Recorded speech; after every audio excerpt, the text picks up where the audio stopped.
So this is Startup Meetup. We do this to make sure that some of these, I don't want to say stars, because that's embarrassing to be called stars, but great gems, great innovators from the region get exposure. Because a lot of times they have their heads down cranking on what they do. So we're happy to have Koagen today. Let's give him a round of applause for walking a mile down the road. Ladies,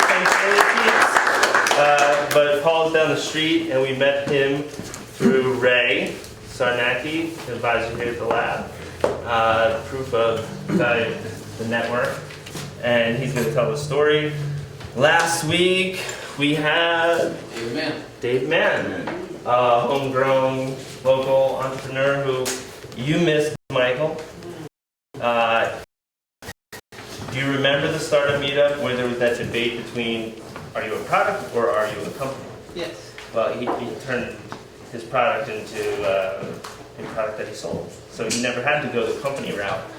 It was a good debate, timely for what's going on in technology. Right? Do you need to grow something into a company, or can you just grow it to a badass product and sell it? So the case studies are starting to come out on that. And we talked about you. You weren't here, but we mentioned the debate. Next week we have. Who do we have? This week we still have a couple things going on. Well, let's keep it startup meetup. Okay. No, go ahead. I've been talking too much. Okay.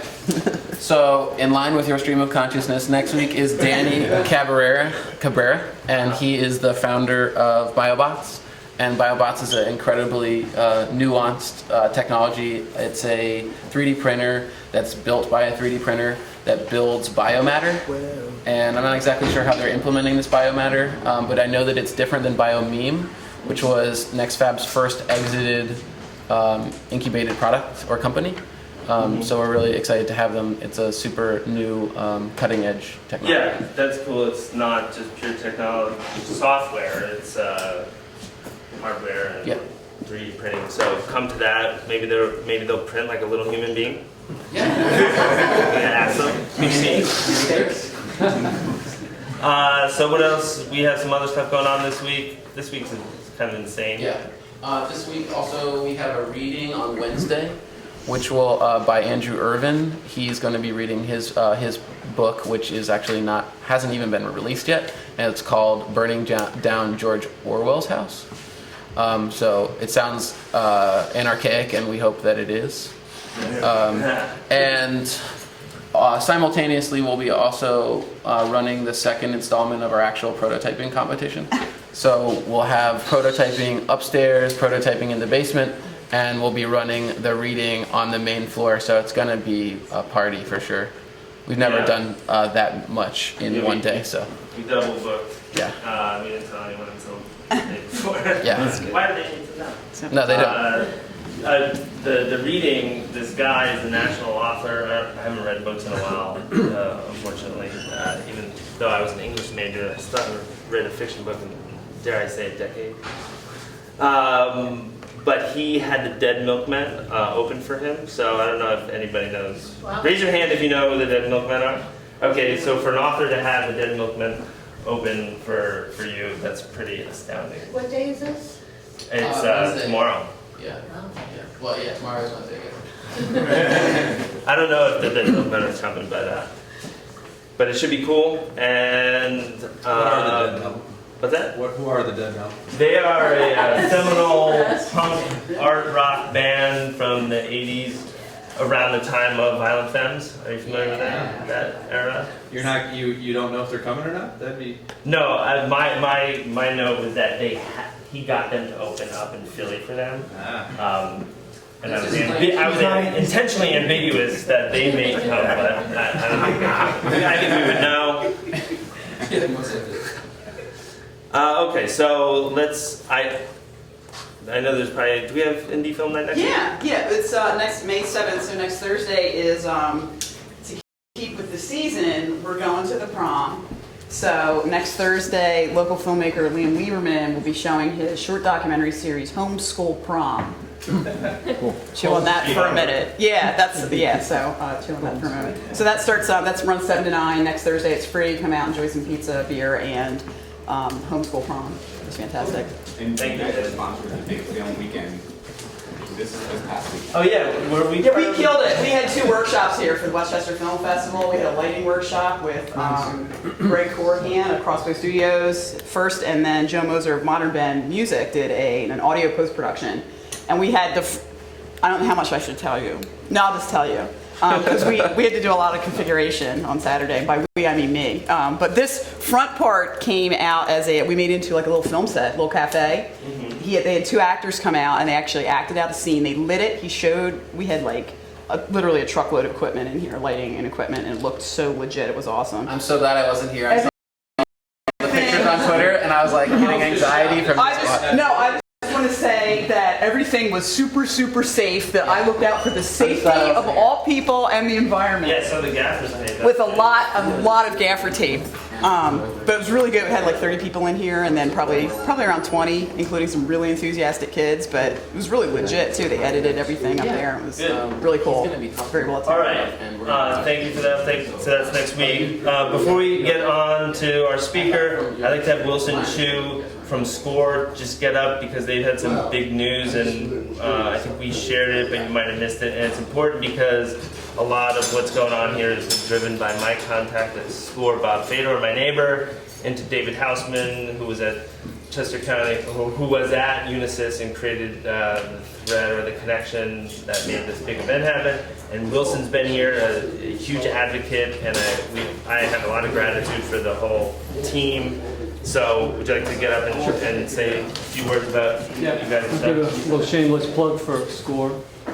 As Chris said, we offer free counseling to small business and entrepreneurs, and with over 100 counselors, we have a fair amount of expertise in a variety of businesses. We have actually 13 counseling locations throughout Chester and Delaware counties, and we recently were named the best chapter in the country out of 320 chapters. And last year the winner was Orange County, California, so we brought it back east. That's awesome. So if you need some help in your startup or small There's like 800 of you guys, and women. So great, huge resource.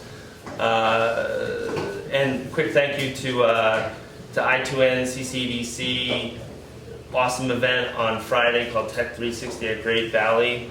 80 people, a number of companies in the demo pit is in my head from Philly Forum, but the demonstration area in the foyer, and discussions from one of our startups, Andrew Schwab Security, innovation in the area. Michael Harrington did an awesome recap from Fox Rothschild on the state of venture capital and specifically this area in the county. Fox Rothschild Terry's here, killer support for us as we move into all sorts of craziness. Igniter TV, aka Sean Dominski on live stream. Brennan's Office Furniture on the table that goes up and down. Hankin Group, who runs a co-working space for life sciences people, and the Goshen Group for partnering on tech jobs. So let me get the heck out of here, and let's give a round of applause to Paul. And he's gonna share his story.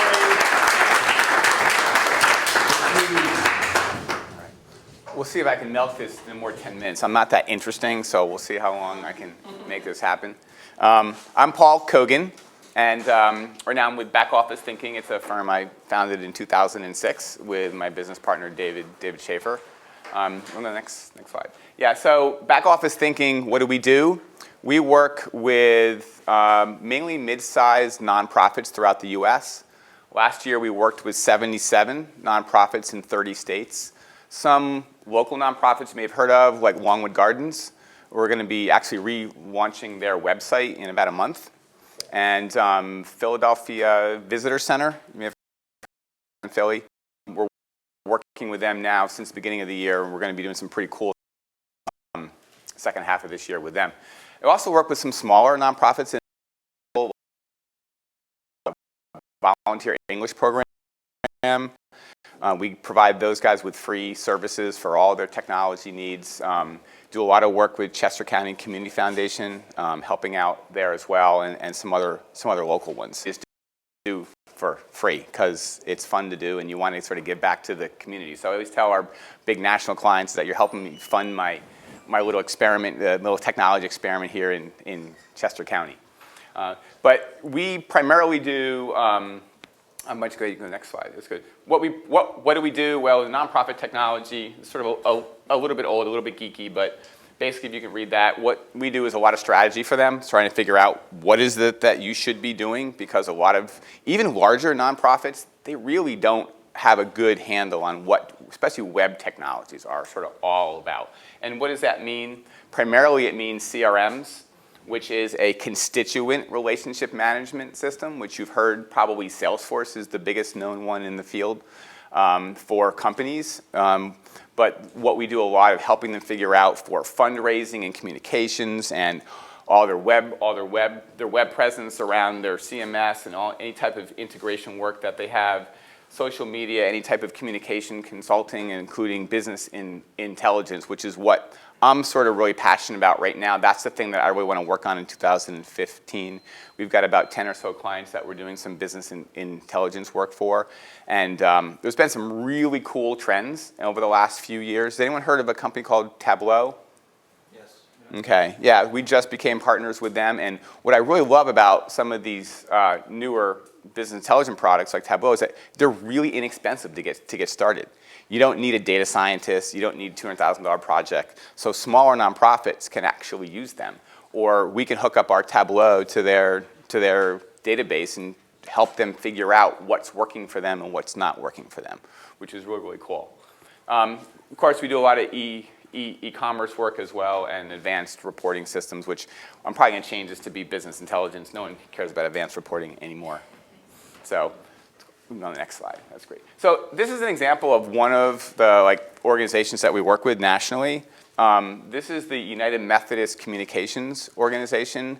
So they work globally with all the churches around the world, and their big thing this year is something called Rethink Church, where the idea is to make church a verb and not a noun, something that you do. You go out into the community and you give back. So the idea is that any church in the United Methodist organization is going to partner with the national or the international global organization, United Methodist Communications, and put all of their volunteer opportunities out there.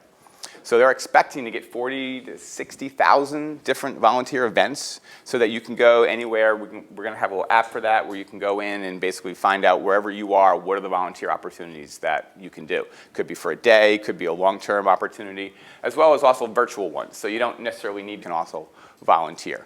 And the technology space for nonprofits, as you can imagine, is behind the times when it comes to where you probably see in most of you. It has just been meeting over the last 6 or 7 years. That I thought, well, I'm going to get bored. Foundations to small nonprofits across the U.S., across all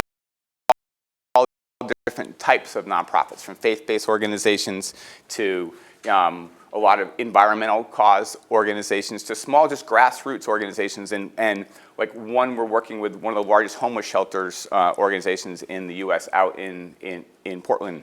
And their goal is to basically create a technology stack that can be emulated through other large homeless shelters. It's not just a homeless shelter. It's homeless shelter, it's soup kitchens, it's drug rehabilitation programs, it's after-school programs for children with needs. There's just a ton of things that they're doing. And it's just, at the end of the day, or maybe every day when you're in the grind, it's like everything else, right? You're just frustrated. A lot of things are going, nothing goes well. Everyone's stupid except for you.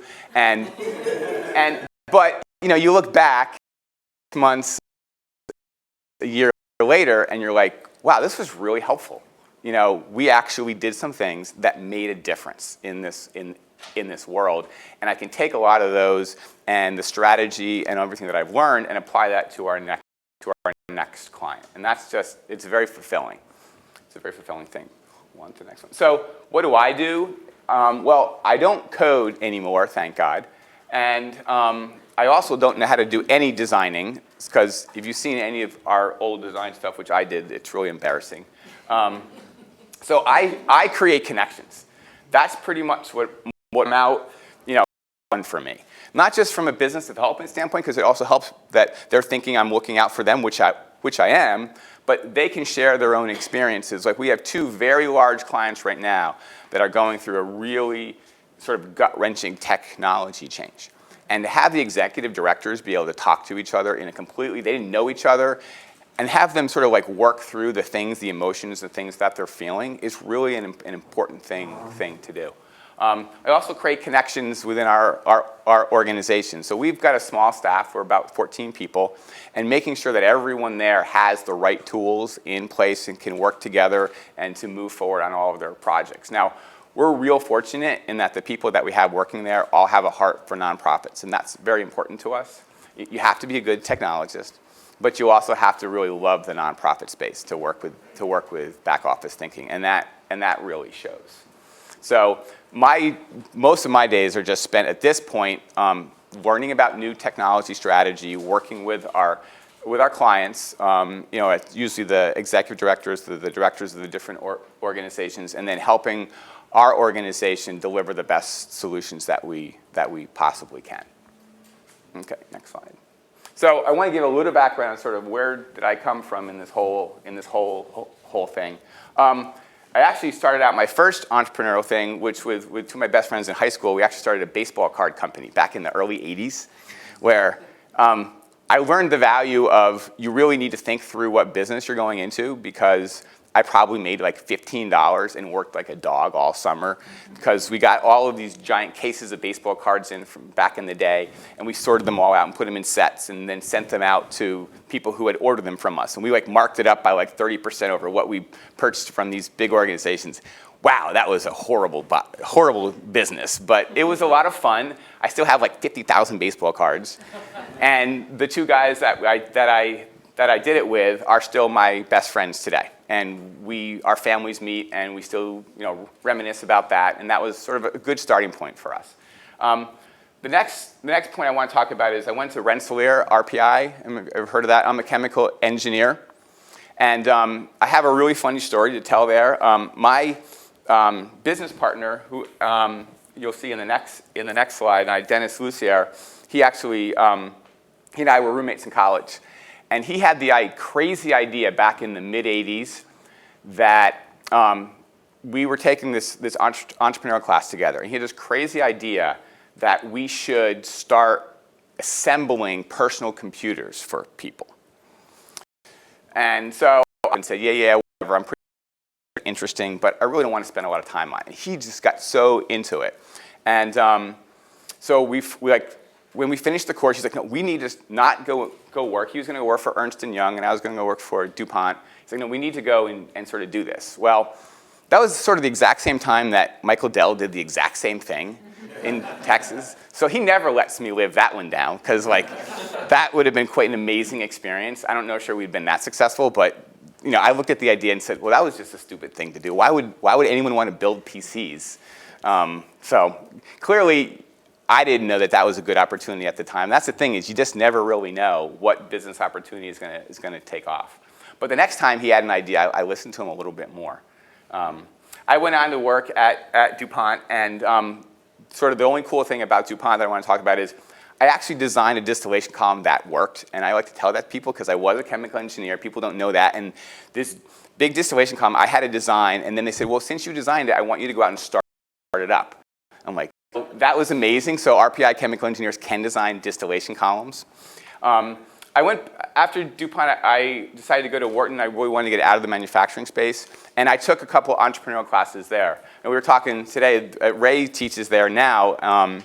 It's just amazing how it's evolved, because the entrepreneurial classes in the mid-'90s were haphazard, I'll say. And I did really poorly in them. Those were probably some of them. I took two classes there, and my ideas were so bad I think it wasn't necessarily that the ideas were as bad as they were. were. It's just that I was embarrassed about them, so I wasn't willing to network and sort of talk about it. And that's sort of one of the big things that I've learned along the way, that you can, almost any idea, if you start thinking about it and talking about it, you can come up with things that are valuable about it. If you're an innovative person and you network with innovative people, you can find things. And I'm not sure any of my ideas would have actually helped anybody, but I probably could network with other people who had actually more interesting ideas. And there were a few ideas that actually came out and I think became businesses. I haven't really kept up with those, but one of the big things that I learned from that was you have to network and you have to talk through people what your ideas were. I was just so embarrassed my ideas were not good that I kept to myself. And those ended up doing nothing. I'm not even going to tell you what those ideas were because they were really, really bad. After Wharton, I went to work at Arco Chemical, and I had just some phenomenal jobs there. I got to work in Europe for a couple years. I got to run their performance chemicals operation, which means I got to sort of figure out what they were going to produce and what they were going to sell. And I got to trade stuff with like BASF and Dow across the Atlantic when we were selling different chemicals.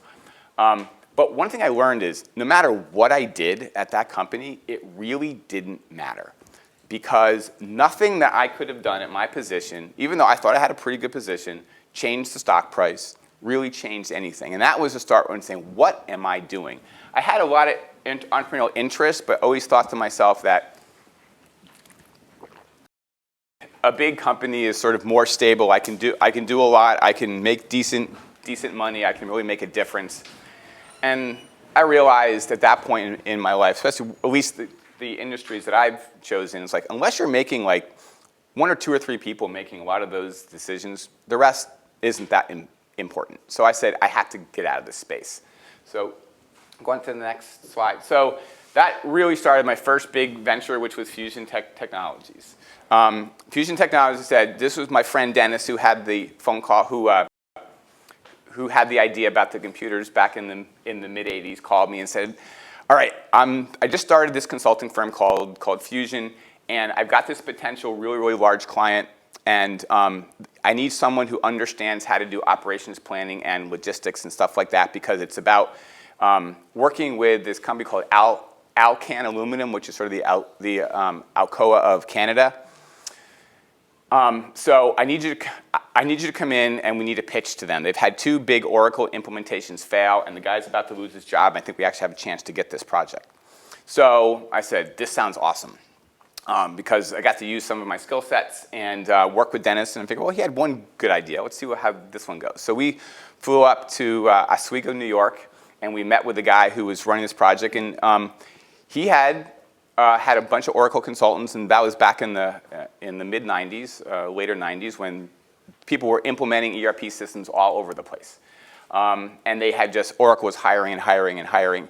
So Dennis and I walked in, and we actually were able to convince them that we had a little firm behind us, and we could actually implement his Oracle planning system. And we got that job, and we took a huge risk, and he took a huge risk on us, and we were successful. We implemented something small but really quickly that he could prove some success.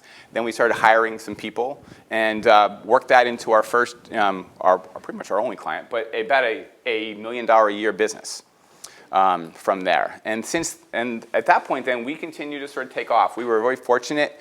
Of the 7 to 8 years that I was there, where we sold, we grew at 100%, and we were all bootstrap financed. The only year we did not grow at 100%, we actually grew at over 100% number of employees. Back in 2001, I'm not sure if you guys remember what was going on back then, but there was this little crash that sort of happened. And our biggest clients, Merrill Lynch and Dun & Bradstreet at the time, said, if you don't offshore, you're not going to be able to work with us. And we said, we have an offshoring arm. And we got one. We went to India, and we created a company. Luckily, we had some good contacts and just bet on some people who we thought were really good and grew our business over there. And that's, you have to risk it. You have to really take a chance. We did the same thing when they needed something in Europe. We said, well, we need this thing in Europe. Well, we have, and I lived in the Netherlands, so I'm like, I know I can find somebody within a couple weeks. So we went over there and said, yes, we have an office in the Netherlands. And sure enough, we were much more nimble than what they were. And by the time they figured out that we didn't have one, we already had one. So that worked out extremely well. And again, it's the big thing is, I can talk about how our business strategy was fantastic and we worked tons of hours, which I think were all true. But, being able to take that risk is really important when you're an entrepreneur. If there's a big opportunity waiting for you, and you feel confident that you can deliver, you got to just go for it, even if you're not exactly sure how you're going to do it. I think some of the big reasons why we were successful at Fusion was, one, that both Dennis and I were just driven to grow. We weren't really concerned about making tons of money. We were really concerned about growing. And we brought in people who had the same mindset. And we brought in people at pretty high levels. A lot of times had more experience than what we did. And sort of what our thought process was always, well, I'd rather own a percentage of a watermelon than all of a grape. That's what we always used to say. It's like, do you want to own part of a watermelon? Do you want to own all of a grape?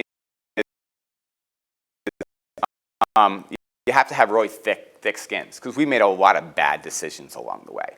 So you have to be able to just brush those off. You need to be able to get, have really engaging, sometimes screaming arguments with your colleagues and with your friends and with your coworkers and your partners, and be able to deal with those. And think about how that's helped you over the long run, how this person is not personally attacking you, although they may be at the time. They're really frustrated, or they have some idea that they really want to do, and it's important to listen to them.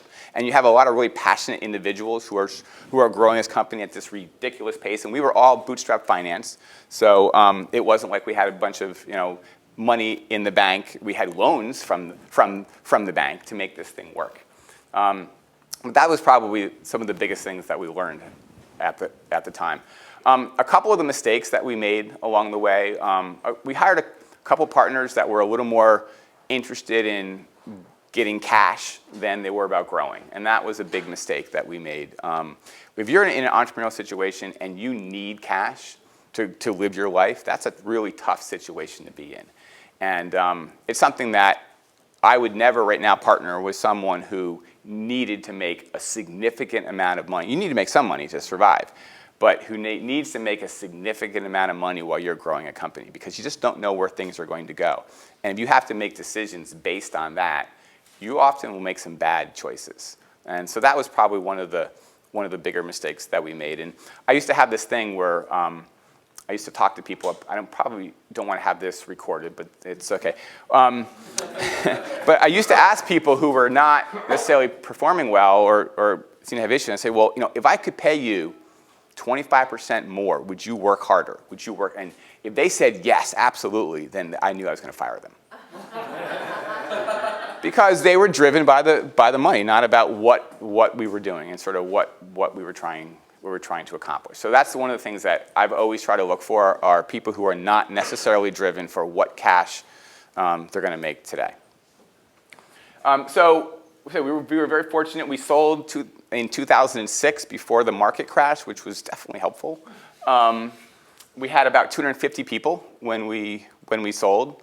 And I was really fortunate. I got to lead that whole process. So if anyone's going through that at all, I can certainly talk you through the good, the bad, the ugly. So we hired a CEO, and we promoted someone to be COO of the firm. And I went out and basically figured out what it was like to sell a consulting company.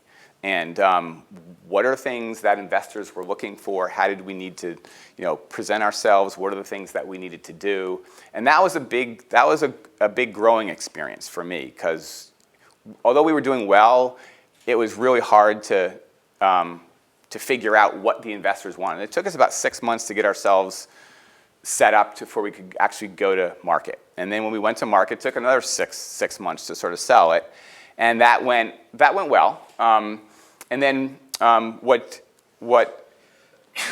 Dennis and I did was we decided not to take much of the earnout at all and put that all back into the company so that we could leave. And we left pretty much on the day of the sale.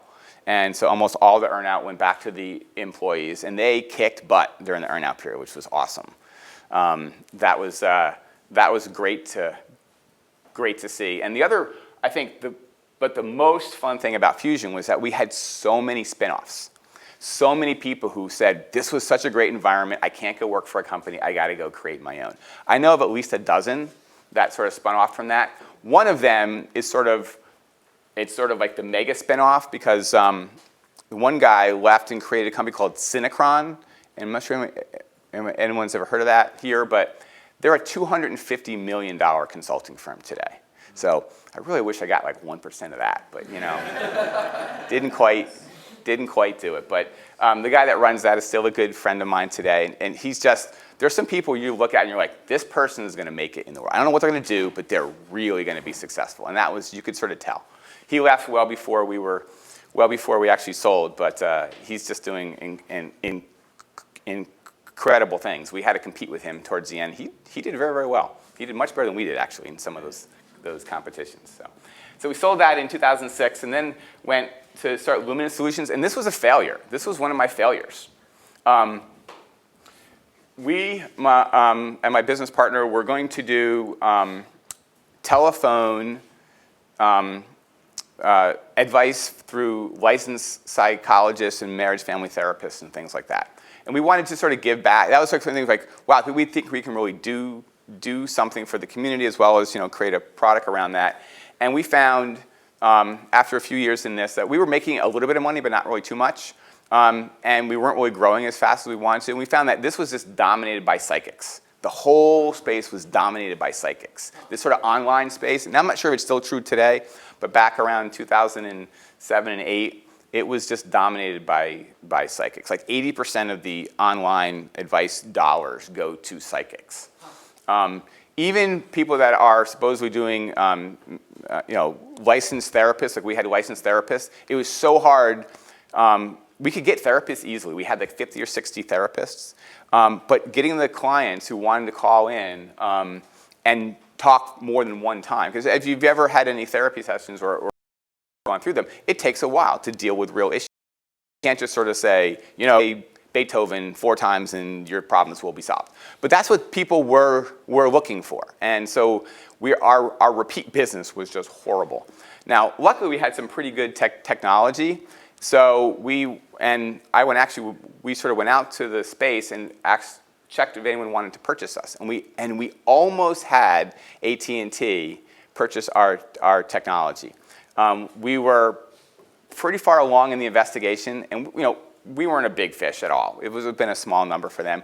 But the person that was running the department that we were working with left the company, and the new person could care less about it. So we ended up getting absolutely nothing out of it, except for learning something along the way. But at the time we were doing Luminous Solutions, we needed to make some money, so we started back office thinking, which we were working only with nonprofits, and that's what I talked a little about earlier. I've been doing a lot of volunteer work my whole life. Probably one of my biggest joys in life is I deliver food to a place here in Westchester once a month on a Saturday. We spend an hour and a half. I deliver to the 4th floor of this one building. There's like 15 rooms. I know everyone there. I've been doing it for 8 years. These guys are my friends. We've had barbecues together. They're real people. And that's just been such a joy in my life. My kids have done it with me. I'm on different local boards. I work with Chester County Community Foundation on a bunch of things.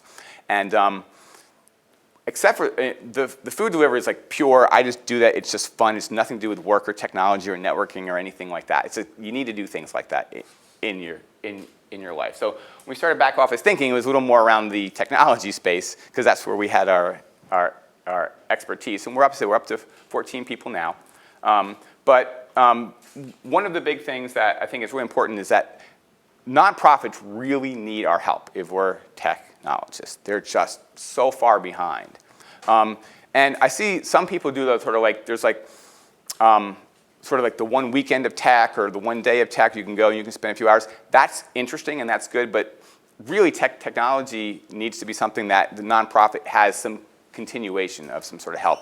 Being on a technology committee at a nonprofit, helping them out with, what people do you have in your database? How do you communicate with them? How can you help them raise some funds using the technology space? It's something that I wish there'd be more of us involved in, because the small local nonprofits that are $200,000 or less, they have no ability to spend money on technology, but they have a need still, and that's where we can really help out. Go on to the next slide. So I guess the biggest things that I've learned is you have to accept failure as part of the process. You know, I made so many bad decisions, luckily enough right ones that sort of was successful along the way, but you have to be able to deal with failure along the space. Next one. And the next one is you have to network well.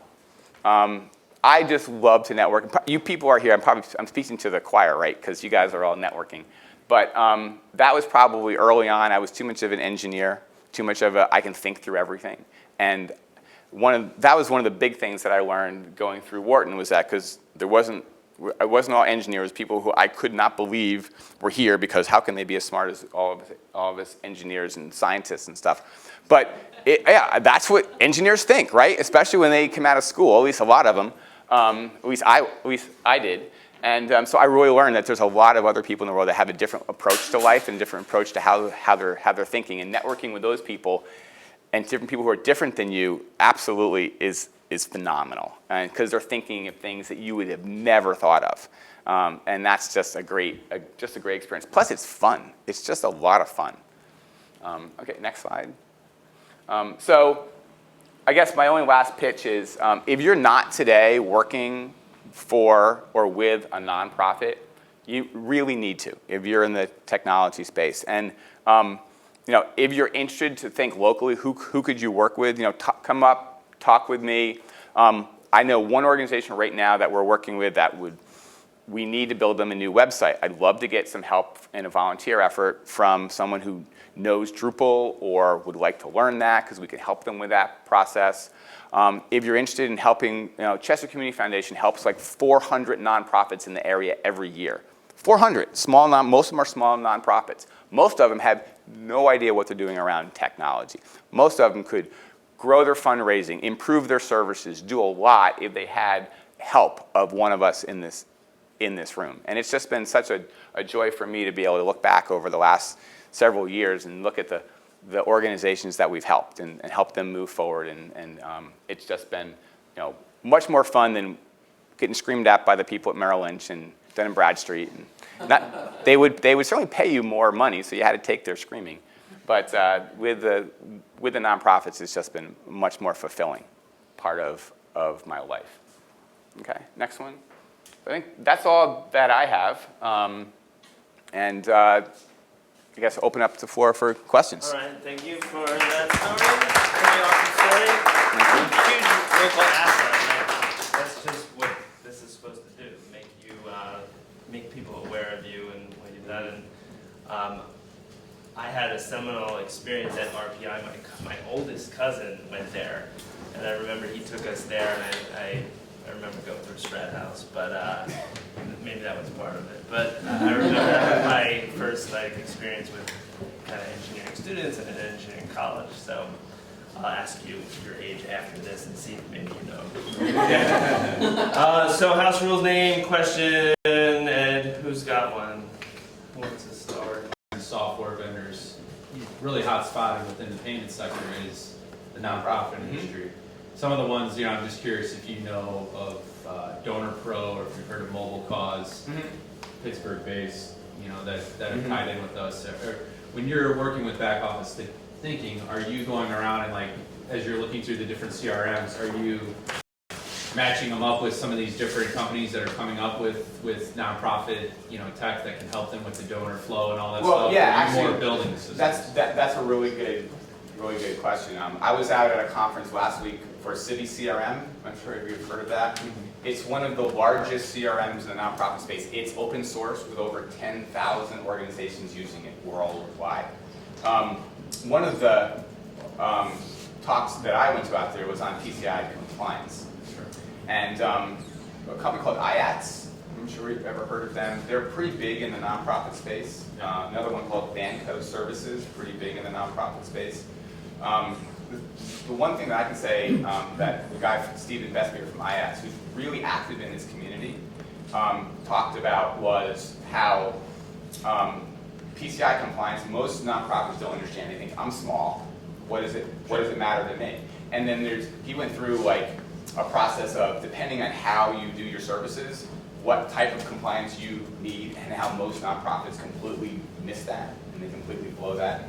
And there's most of the payment processing firms also don't get involved in it. They say, well, we'll use TrustWave or someone like us to give compliance. We don't really care about it. But what he's been really successful in is going out and giving these talks at the nonprofit technology spaces and saying, here's what we're doing, and here's why we know the nonprofit space better, because the fraud attempts are different.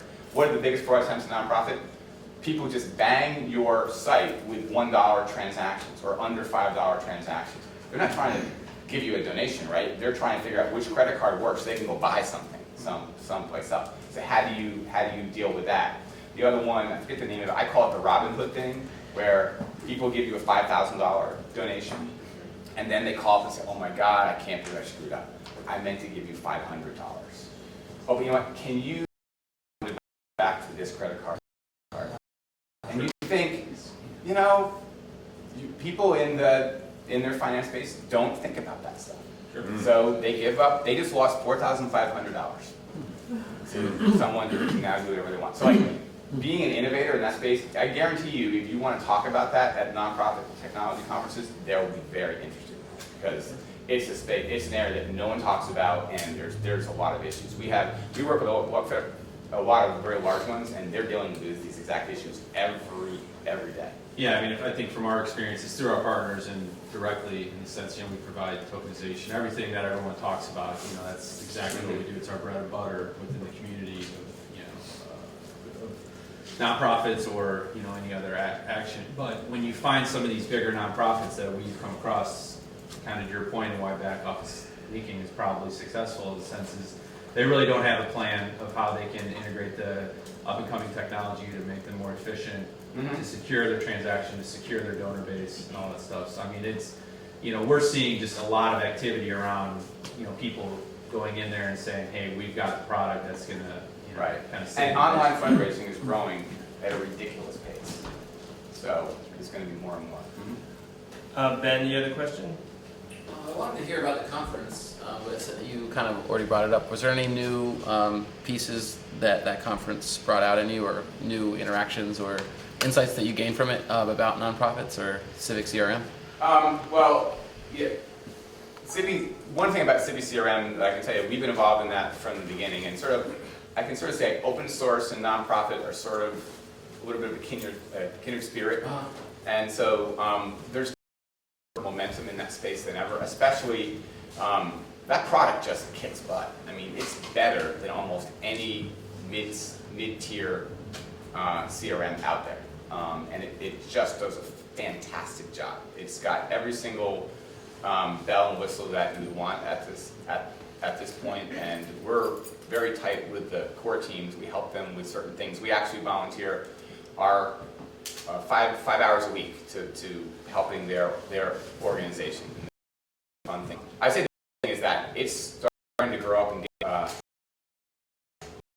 getting larger and larger clients. Like a few years ago, there were only a couple organizations that had more than 100,000 contacts. Now there's tons of them, and now you get some that might have millions in their system, and 5 million in their system.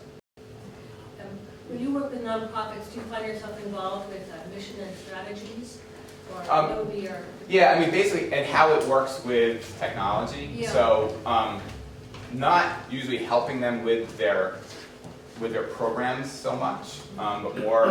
We tend to be more on the back office side, the fundraising side, and the communication side. But what we have done recently is helping them with their planning in their programs, a lot of like management of their time and resources, and also doing business intelligence, sort of figuring out, well, what programs are being successful. We're working with an organization called Everyday Democracy. I'm not sure if you've heard of them, but they basically go around the country and promote, they basically deal with issues like what happened in Baltimore over the last couple of days, or things like that, helping the community. So they have really hard time trying to figure out what's successful in their programs. It's just hard. So now with business intelligence software becoming much, much less expensive, they have a shot of finding it out. They don't have to spend $300,000 and hire a data scientist at, you know, six figures plus. So that's something that we're really starting to get into this year. I noticed Microsoft came out with some BI tool for $9 a month or something like Yeah. that. Any next question? Name? Hello, Janelle Snyder from Snyder Law. So I just started a small law office, and I desperately need CRM, but I'm finding it's also a mindset to be able to use it.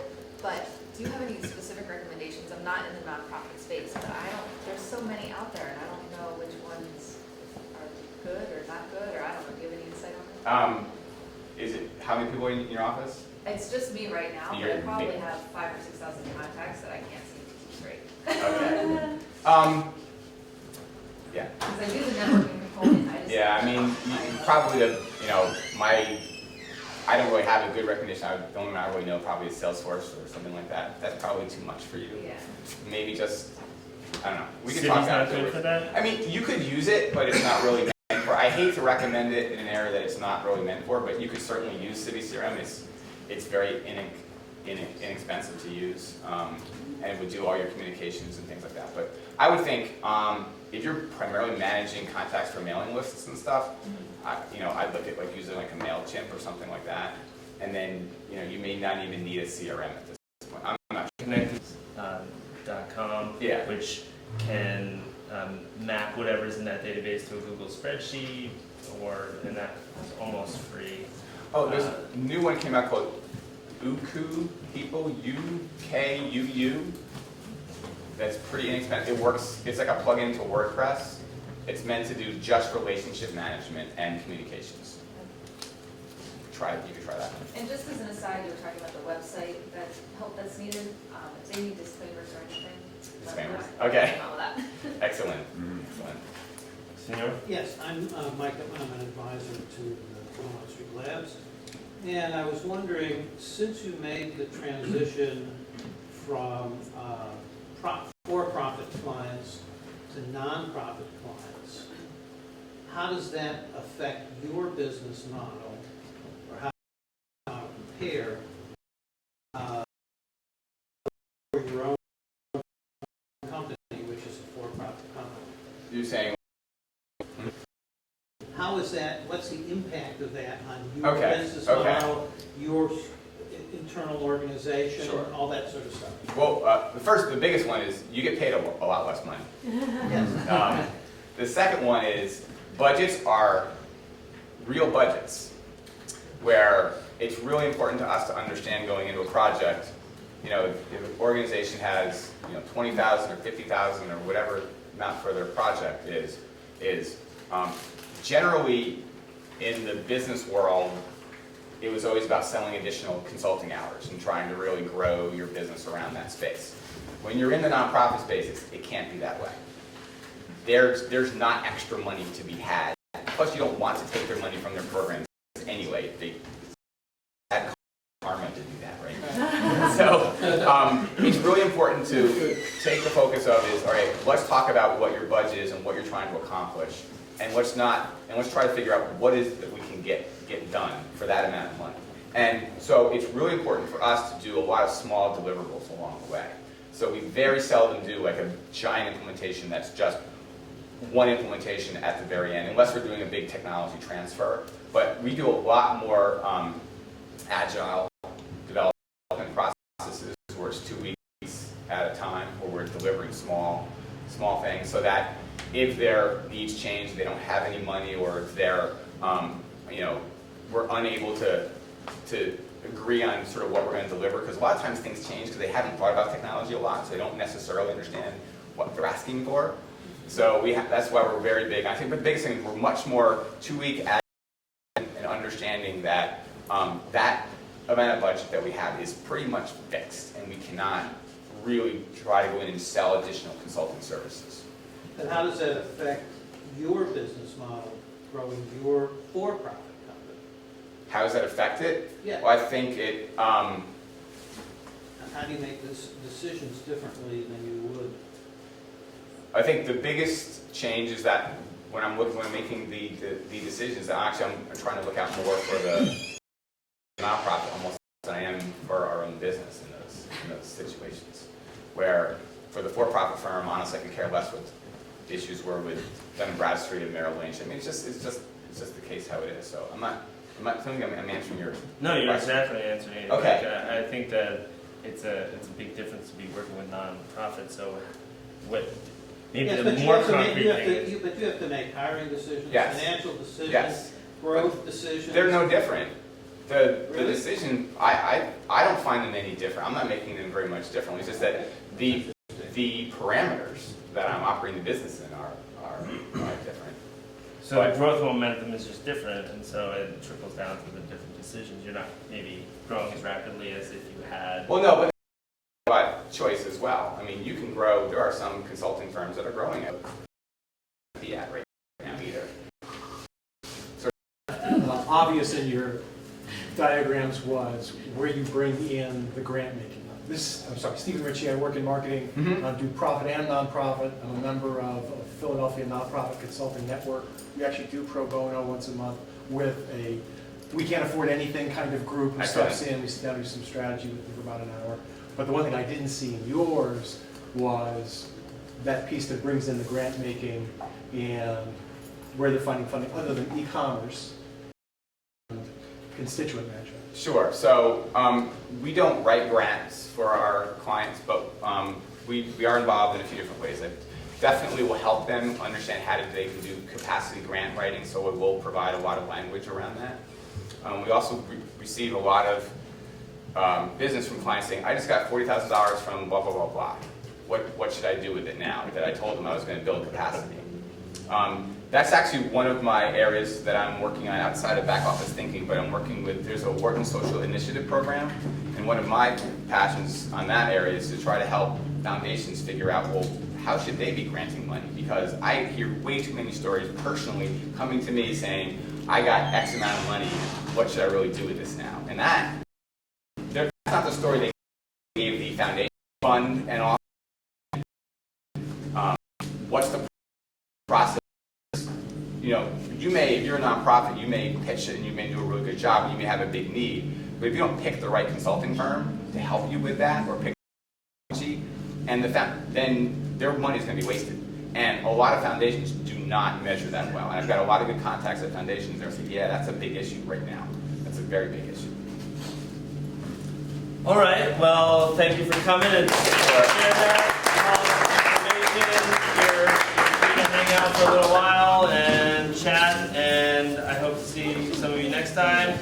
And if you see any of this content in your social media streams, please share it and come back. See ya.